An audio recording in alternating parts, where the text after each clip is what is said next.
ದೇವ್ರೆಂಥ ಕ್ರೂರಿ ಅಲ್ವಾ. ಎಲ್ಲ ನೋವು ಹೆಂಗಸರಿಗೆ ಕೊಟ್ಟಿದ್ದಾನೆ. ಹೆರಿಗೆ ನೋವಾದ್ರೂ ಗಂಡಸ್ರಿಗೆ ಕೊಡ್ಬಾರ್ದಿತ್ತ. ದೇವ್ರೆಲ್ಲ ಕೊಡೋಲ್ಲ ಅಣ್ಣ, ಜೊತೆಗೊಂದು ಕರ್ಮಾನು ಕೊಟ್ಟಿರ್ತಾನೆ ಅನುಭವಿಸ್ಲಿ ಅಂತ. ಶೋಕಿನ ಸ್ವಂತ ದುಡ್ಡಲ್ಲಿ ಮಾಡಬೇಕು, ಅಪ್ಪನ ದುಡ್ಡಲ್ಲ. ಇಳಿಯುತ್ತೆ ನಿನ್ ದುರಂಕಾರ, ಇಳಿಯುತ್ತೆ ಇಳಿಯುತ್ತೆ. ಹಾಳಾಗೋಗ್ತಾ ಕಣೋ, ತಂದೆ ತಾಯಿ ಹೊಟ್ಟೆ ಹುಟ್ಟೋಗಿ ಯಾವಾಗ ಉತ್ತಾರಾಗಲ್ಲ.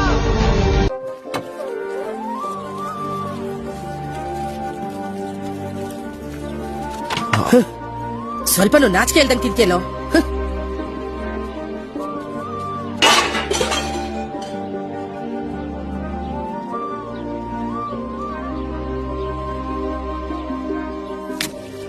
ನೀನ್ ಹೀರೋನ ಜೀರೋ ನಂಗೆ ಗೊತ್ತಿಲ್ಲ. ನಾನ್ ಹೇಳ್ದಂಗೆ ಆ ಹುಡುಗಿ ಬಂದ ತಕ್ಷಣ ನೀನ್ ತಲೆ ತಪ್ಪಿಸ್ಲೇಬೇಕು.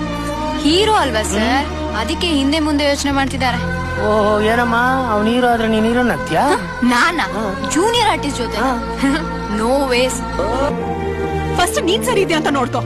ಒಳ್ಳೆ ಸ್ಟೂಡೆಂಟ್ ಆಗಿಲ್ಲ, ಅಪ್ಪ ಅಮ್ಮನ್ಗೆ ಒಳ್ಳೆ ಮಗ ಆಗ್ಲಿಲ್ಲ, ಯಾರ ಹತ್ರ ಹೆಸರು ಉಳಿಸ್ಕೊಂಡಿದ್ಯಾ? ಒಳಗೊಂದು ಹೊರಗೊಂದು ಇಟ್ಕೊಂಡ್ ಬಾಯಿ ತುಂಬಾ ಅಂಟಮ್ಮ ಅಂಟಮ್ಮ ಅಂತ ಕರಿಯೋ ನಿಮ್ಗಳ ಜೊತೆ ಹೆಂಗ್ರಲ್ಲ ಊಟ ಮಾಡೋದು.